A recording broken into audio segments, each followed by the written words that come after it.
Hi, my name is Charm Penawert with Saving Your Brain, and I have Dr. Kelly Miller here, also from Saving Your Brain. He's the founder of Saving Your Brain Centers in Tampa and Kansas City, Missouri. And today, the purpose of our webinar, a very short one. So get your friends, text them now, tell them we're on, is to introduce Dr. Kelly Miller and our Summer Readiness Program.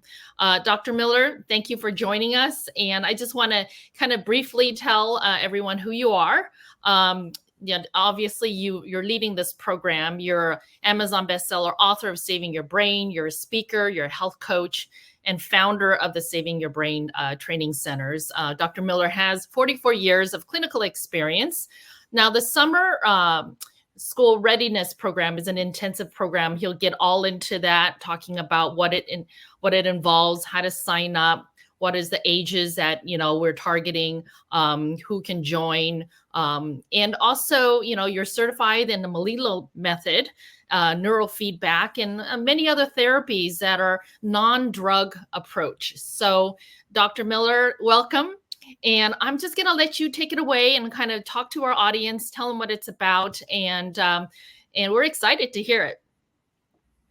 Thank you, Charn. So what we're going to talk about here today is the Summer Readiness Program, and so this is for all the moms or grandmas and even college-age students. We're doing one. A mom just signed up her daughter at ADHD, and we're going to do like 32 sessions in 8 weeks with her before she goes to college, because she's doesn't seem quite ready. And so it's really about lack of maturity. So what we use this summer is to help a child or young adult catch up, so they're ready for the next year. They're better prepared. They're more mature.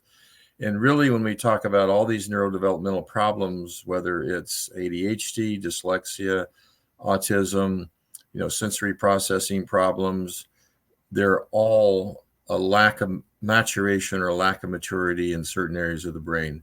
And what our program does is help those areas catch up. So we get more behavioral maturity, but we also get improvement in academics. Like if a child is dyslexic, they're having trouble reading.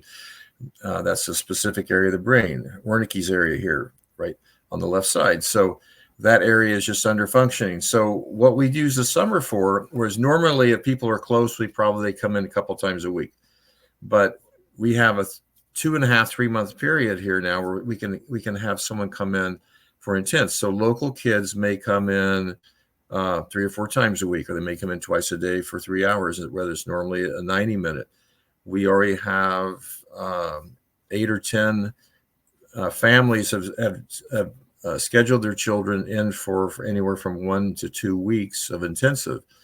And we may go up to 4.5 hours a day. And again, that's, can that person do that, and can we accomplish it? That's based on their functionability and adapt, what they're able to do. Obviously, we gear that individually per child, but we can certainly do most kids for 3 hours and majority of them for 4.5 hours if needed. And what it does, it creates a change. So it creates a dent. Like I had a couple of years ago, we had a kid come in who was oppositionally defiant, and he came in for 2 weeks for 4.5 hours. And at the beginning of the second week, his anger finally left. And so we can that is it at the very beginning when you first meet with the family and the child, and you see where they're at, right?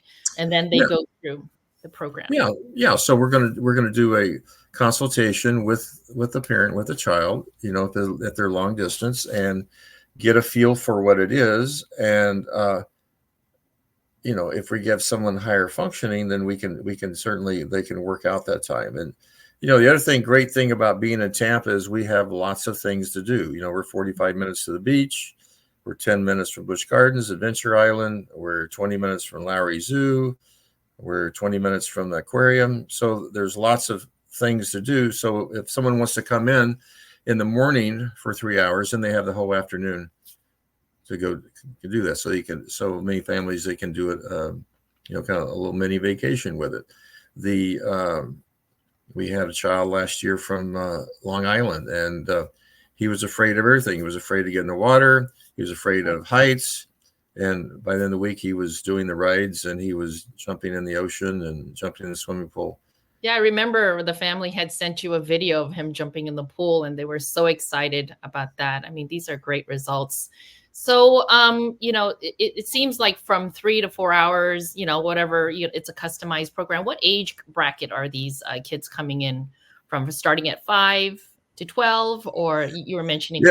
Yeah, I have some. Most of them are school-age children, but I've actually, I've got a 3-year-old coming in there, but neurodevelopmentally delayed. But most of them are school age, kindergarten, first grade, up to high school, and and college kids. And it really doesn't matter what the age, but we have, what we're able to do is through our analysis is find the weaker areas, which networks need to be strengthened, and then we start those neuroplastic changes. And obviously, when kids come in for an intensive, there's follow-up. There's things they do at home, and then there's later they follow up, 3 to 6 months, they come back, and maybe a process. But we can really put a dent in these things. That's our goal, is when we do an intensive, that we're going to see some change. And in that change is more a willingness for the child and the parent to continue something,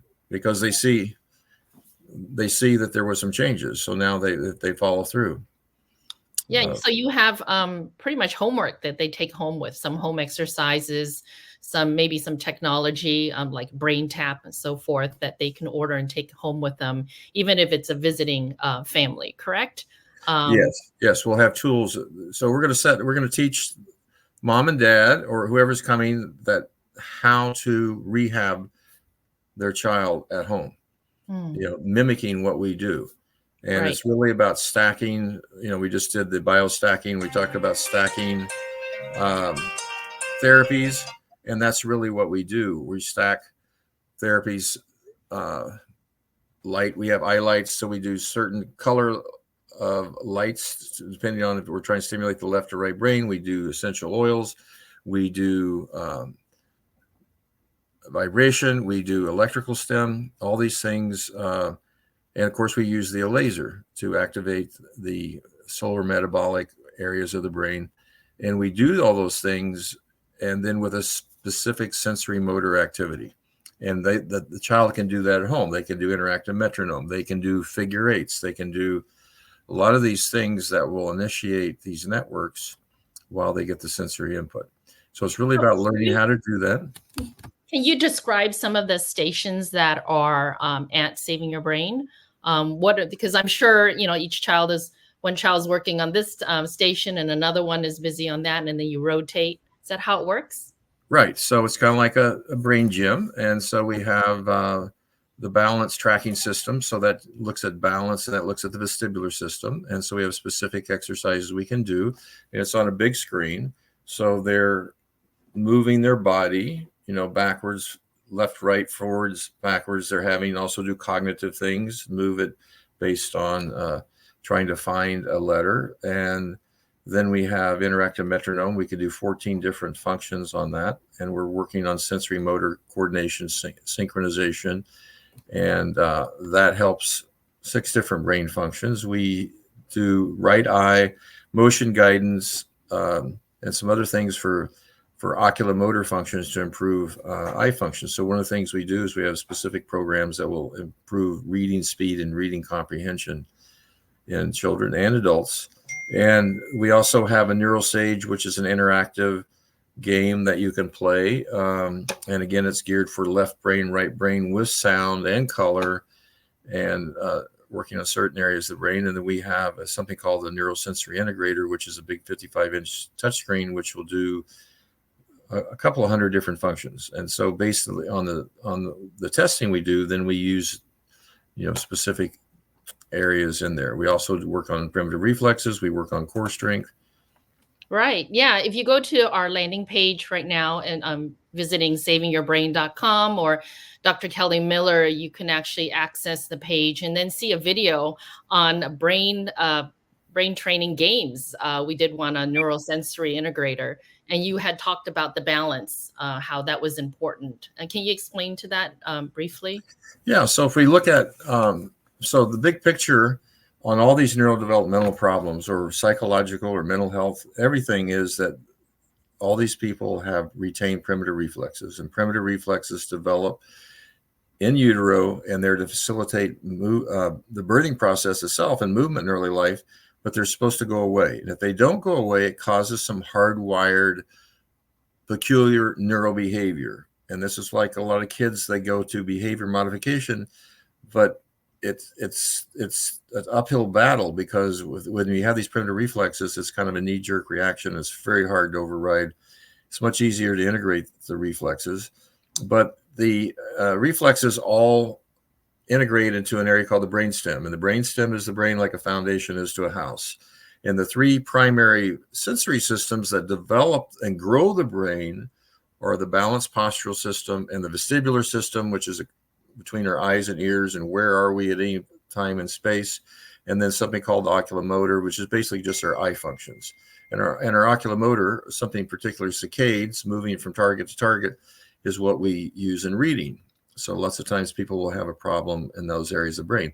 And those are very specific areas, whether the cerebellum or parietal or frontal cortex or brainstem, that control those movements or those different functions. So what we find is many times when we have primitive reflexes, we have one or more or all of these systems are immature, underdeveloped.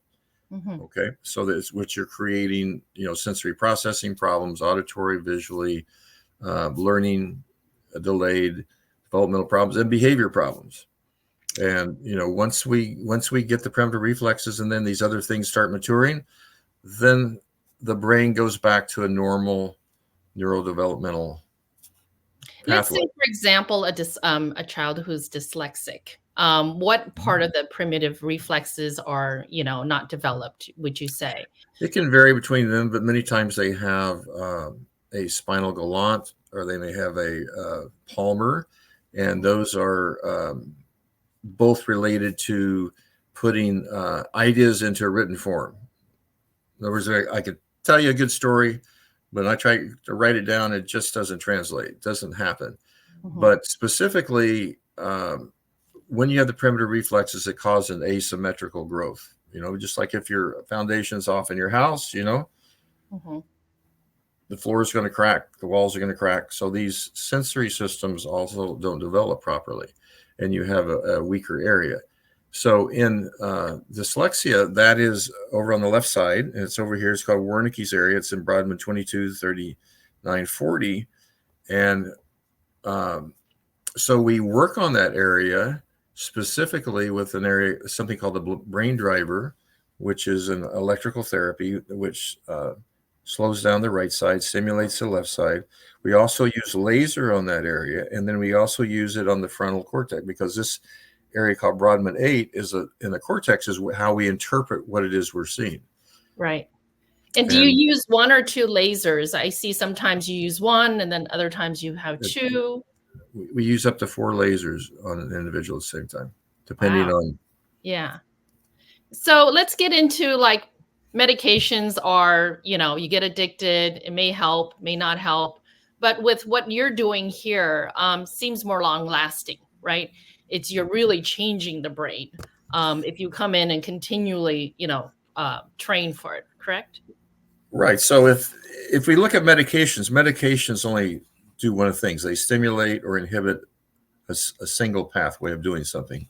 Mm-hmm. And these problems, ADHD is way beyond just getting more dopamine, even though that's a common problem. That's just one symptom in it. And so trying to address that is, quite frankly, ridiculous. And it doesn't, 30% of children who use medication, absolutely no benefit, nothing at all. And of the 70%, you have half of those have as many side effects as positive. So again, it's not addressing the cause. It may calm the child down. It may make them less hyperactive, but it's not going to really change their brain. In fact, the research shows that in the long term, it actually probably causes more harm in the brain. But what we're doing here is we're creating neuroplastic changes. We are strengthening a network. a kid may have, or a person may have a 6-lane highway on this side, but the opposite balancing side is a dirt road. So we got to do some construction on that dirt road to get it built up. So now that we have a more of a balance like it was designed. And as that happens, the symptoms go away. The person gets better. So once we get some parity, then we just go back to a normal brain development. So because we're all born with a right brain dominant, and then around age 3, we switch to the left brain, and then we go back to the right brain, and then we go to left. There's 6 or 8 times we do that at different times in our age group as we're growing, that our brain shifts back and forth. So what's happened in these developmentally challenged kids who are classified as ADHD, autistic, or whatever, is there's a big imbalance, and it hasn't corrected. So once we get that in there, then it'll goes on a normal, it will take over a normal neurodevelopmental trajectory once we get it. Anyways, I wanted to highlight one of your posts that actually went viral on Instagram. And you were showing a picture of a child who's had enlarged a throat area. And there were several comments that were coming in. Can you kind of highlight what our healthcare system for our children are overlooking? You know, when they come in and see a healthcare practitioner, what are they looking at or not looking at? Well, let me just talk about this one child. This is a 7-year-old child who came in. Her mom brought her in because she was dyslexic. She was behind in reading. She couldn't read.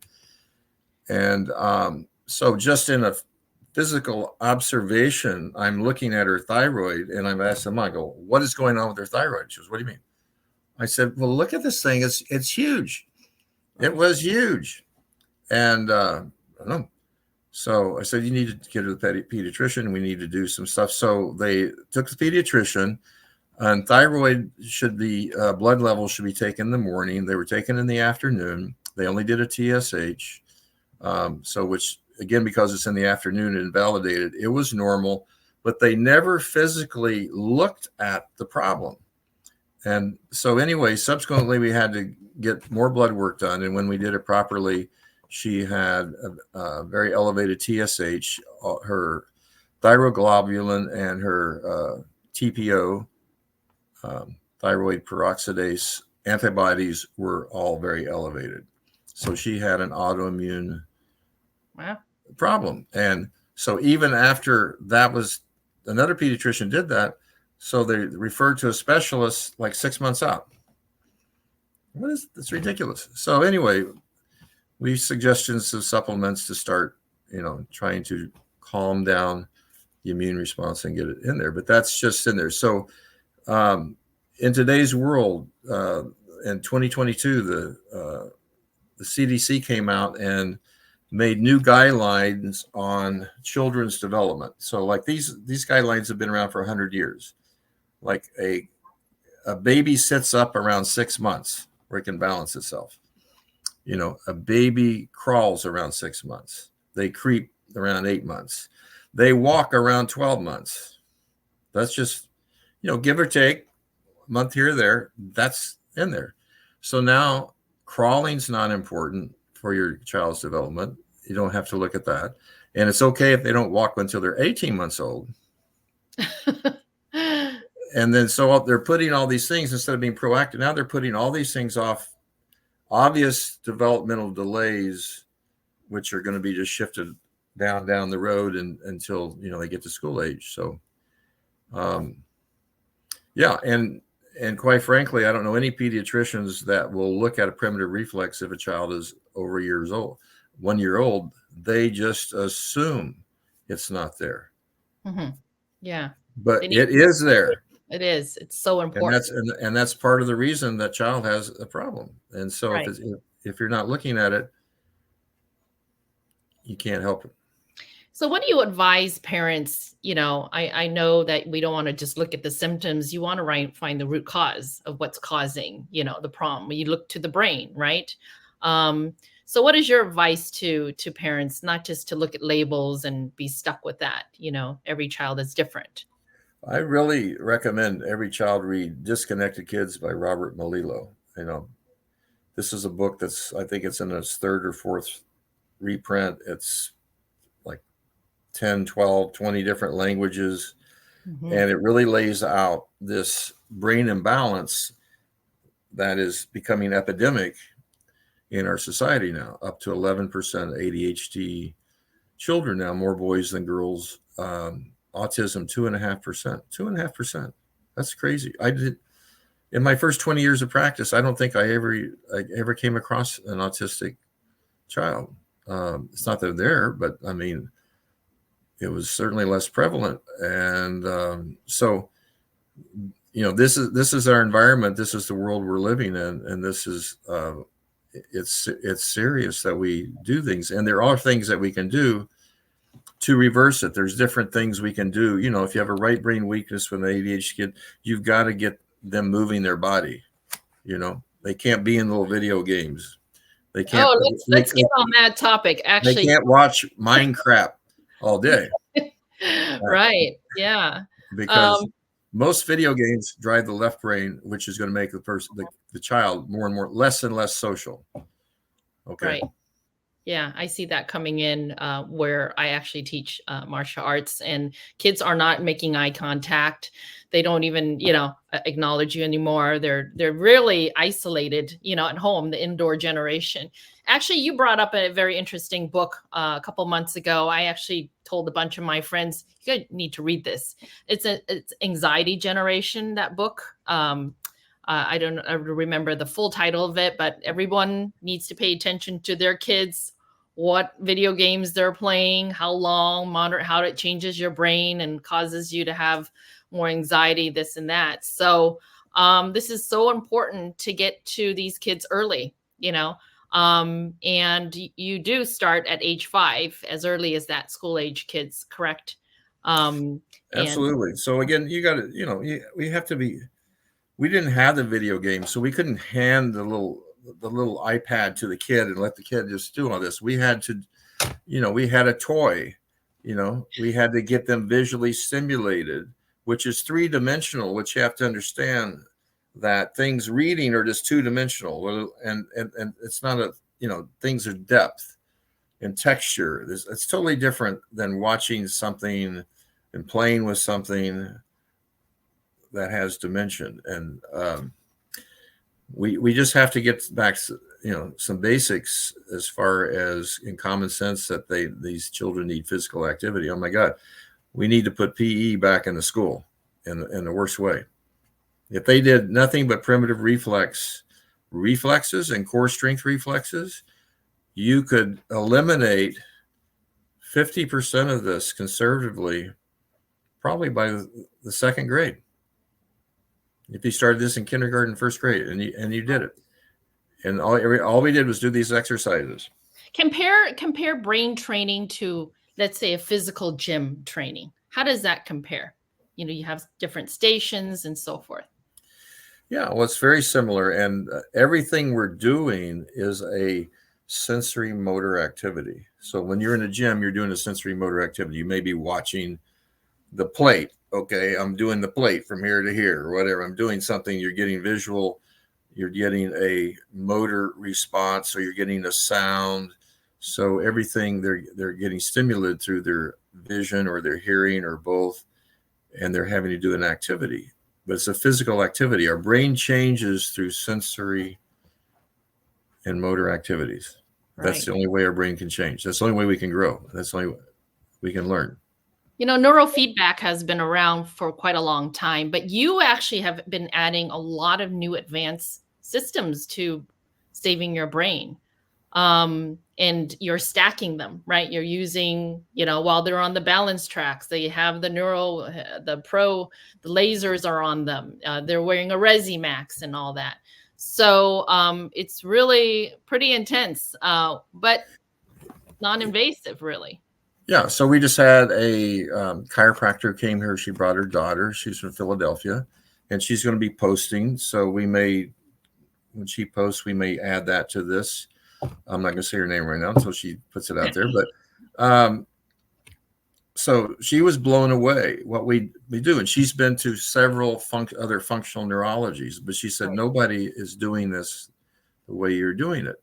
And that's what we're talking about. We're talking about stacking these sensory inputs, multiple sensory inputs simultaneously while we do the primitive reflex stimulation, while we do core strength, while we do every sensory motor activity. And that's what creates a huge neuroplastic connection between all these different parts of the brain and help grow them. That's really the difference. That's the reason why we get better results. But neuroplastically, we need to remember that it takes a minimum of 3 months to create a more of a permanent neuroplastic change. And that's why when we go to personal trainer, it's for 3 months. If we have a drug rehab, it's for 3 months, because that's the minimum time it takes to develop a new habit, new pattern, and, in with the new and out with the old. So you have an initial brain consultation when parents come in. How do they reach out to you and get started? Yeah, we have thehealthy.com, so we can go in there. We have Natalie that comes on to the website. So if you go in there, she goes, how can I help you? I want to get a consultation. So you leave your name, your phone number, your email. And we have a woman from Sydney, Australia just reached out to me. So we'll do a Zoom, and we can do Zoom, and we can initially do a phone. If we're in the States, we can do a phone conversation, which is easier, just to get a preliminary. What is it we're trying to do and what are we trying to accomplish? And then we can start doing things. So developing a relationship, doing a consultation, getting some different things. We have questionnaires that are available on there. We send, anxiety questionnaires, depression questionnaires, perceived stress questionnaires, ADHD, autism, sleep, quality sleep index, attention, all kinds of things. And then we have cognitive testing, depending on how old the child is, that they can do. And all this information helps us do that. And also we have the portal. They can come in and they can send us any test or special test or anything that's ever been done on the child or themselves, and we can look at all that. And then that's called Healthy, and you can access that through savingyourbrain.com.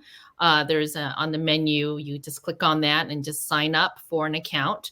You can click directly and schedule your consultation, and then start the process of taking the tests, online tests, submitting the documents securely. So this is a very holistic program. It looks like there's nutrition behind you and your medicine cabinet over there. Besides putting, assessing the kids, putting to the training program, you also support them nutritionally, or kind of look at the whole, what is affecting them? Sure, absolutely. We're looking at their diet. We're looking at a lot of these kids are picky eaters, or they're eating, so Sure. We have to do, we just get them doing better than they are, and they may need some specific supplementations. They may need some omegas. They may need something to help kind of balance their neurotransmitters, calm them down, help them sleep better. We don't, most of the time we just start off 2 or 3, 4 things. We're not going to, overwhelm someone with that. And that's enough to start to get some changes. That's great. Well, thank you for your time. And I'm excited to share this with everyone, guys. Facebook, LinkedIn, Instagram, if you're on it, click the share button, tag your friends, let them know about Saving Your Brain Summer Readiness Program. It is active now. You are signing up people. You can sign up for telehealth and get started. And there's several different programs for every child. Child, teen, college students, even seniors. I mean, that's a totally different topic, because you wrote a book, Saving Your Brain book, and you are addressing Alzheimer's, autism, dementia, strokes. And so check it out, guys, savingyourbrain.com. And one of the things you mentioned earlier about the anxiety, that is probably the most common concomitant diagnosis, no matter what other people have. It's the most common with ADHD, but anxiety, 1 in 3 college students is diagnosed with an anxiety disorder. That's alarming. I mean, we need to start helping. That's right. Our youth to save their brains. For sure. All right, everyone. Thank you so much for joining us. And we will have this recorded, shared, and tag your friends. Savingyourbrain.com. Summer Readiness Program with Dr. Kelly Miller. Thank you, Dr. Miller. Have a nice day. Thank you, Sharon. Bye-bye.